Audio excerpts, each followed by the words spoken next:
and for good cause, because there are unseen forces on this earth that crowd our soul and our mind.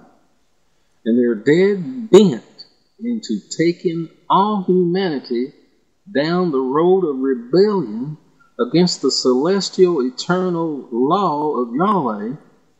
They're dead bent on making all humans join in with them in their spirit of rebellion that they started eons ago in the heavens. We're on planet Earth for a reason. We were stuck right slap down in the middle of a heated debate over the eternal principles of the universe, the eternal law of the cosmic entity, the one that kept eternal peace, the one that kept cosmic peace in the universe. That law was rebelled against, and these forces crowd us. But if we can just do like this lady did, who was so weak, issue of blood means leukemia. She had leukemia. Very rare back then, but she had it.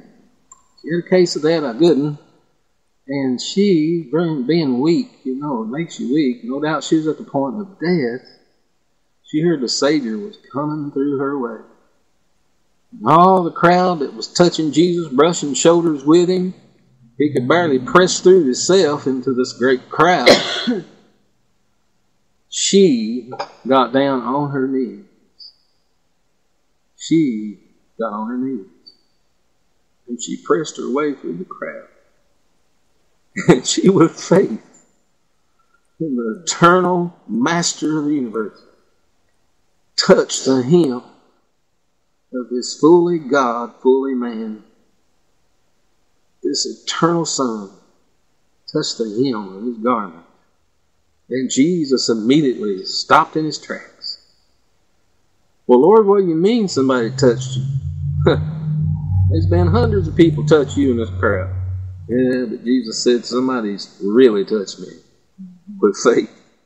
For I feel strength. Virtue's gone out. Well, if we can reach through, just rake back the spirits, the evil forces that wants us to not do good.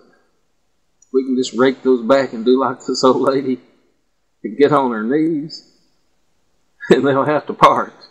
Yes. There's something about getting on your knees and just lift up your heart with the mind, and you just concentrate on that beautiful, beautiful Savior that hanged on the cross between the heavens and the earth and spilled every bit of his life for us. Yes. What a weight he bore. And if we touch him, the spirits depart. The storms of life cease. The rainbow when the sun comes out. He's a beautiful Savior. Well, for the last 2 or 3 weeks, we've been doing a little thing called Truth or Consequences. And I guess it's been for longer than a few weeks. I guess it's been more like 6 or 7 weeks.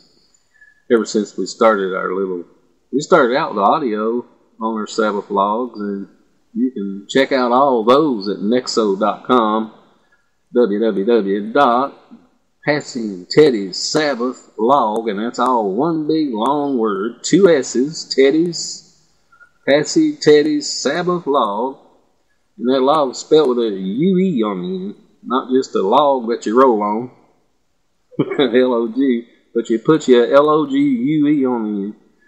Patsy and Teddy's Sabbath log.nexo.com, and you can hear all the old audio we used to do on our little mini cassette recorder. And then we decided to start sharing with folks on Sabbath Vespers and everything with video. So we've been doing the Truth or Consequences thing. And I think, Lord, 3 weeks ago it was on Would the Real Antichrist Please Stand Up? And then we done the little thing on the false prophet. Would the real false prophet please stand up? And then we done the bride of Christ. Would the real bride, the real church of Christ, please stand up? And so in that, let me give you a little brief summary. We done, I think, on the Would the Antichrist please stand up, the real one. Well, we took you swiftly into history, and we showed you how the prophecies of Daniel places a worldwide apostate church system that has spilled the blood of prophets of the Old Testament, the blood of the Protestant reformers during the Dark Ages, 50 million or better, history tells us, shed the blood of saints and prophets throughout all history, and we found out that this is the age-long sun cult that's been the Achilles heel of God's people in every age of time.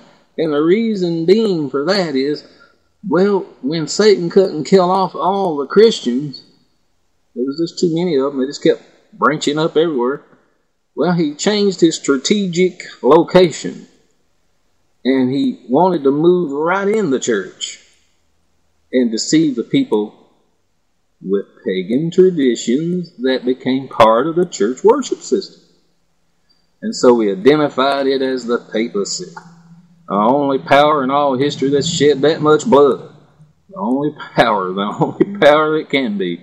And so therefore the false prophet, we showed how the beast of the old world, another beast, rises after him out of the earth or an unpopulated sparse area, and he causes the people of the earth, this power, this kingdom, to worship the way of the old beast of the old world, and we found that to be the United States of America. Point blank. It's proven fact. Prophecy does not lie. And then, of course, we showed that the real bride of Christ is those who keep the commandments of God and the testimony of Jesus Christ. And we showed how this power has lured people away from the heavenly high priest in the heavenly temple. Read all of Hebrews, the whole book, and you'll see where I'm coming from. The heavenly high priest to a earthly priest in a earthly temple, and to the confessional booth, Father, forgive me my sins, when you should be praying to the mediator, only one mediator between God and man, the man Christ, the heavenly high priest. So we showed how this power has corrupted the worship system of the earth. And the real bride don't have anything to do with her pagan traditions. She don't got nothing to do with her holidays, with her pagan Christmas and her Easter, which are in honor of the gods of sun and fertility. Mm-hmm. And they don't have anything to do with their weekly festival that comes branded with the sun cult, Sunday. But they keep all 10 commandments, including the one that's the sign between Yahweh and his people forever, the Sabbath. We find out that's the true bride of Christ. This week we're going to study a little something called Would the Real Satan, the man that's behind all this plot to deceive the world, the man that's behind all this false worship that deceives people, that sets up the abomination of desolation spoken of by Daniel the prophet, that Christ said you better understand what he means. Christ said you better study those prophecies. So Revelation unveiled them for us. Would the real dragon, would the real serpent, would the real Lucifer please stand up? So the Bible tells us a little bit about him before his fall. Christ said he beheld Satan as lightning fall from heaven.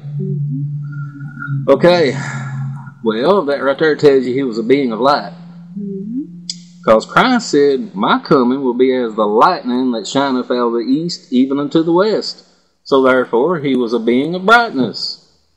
Lucifer was his name when he was in heaven before his fallen state, when he was at his original position in the heavenly temple. He was a covering cherub, or cherubim. And a cherubim is a special winged creature of order that is in charge of the keeping of the divine oracles and transportation of the heavenly host or the Most High when he visits this earth. You can't find nowhere in the Bible of God, Yahweh, visiting this planet without the cherubim that accompany him. They are part of his transportation.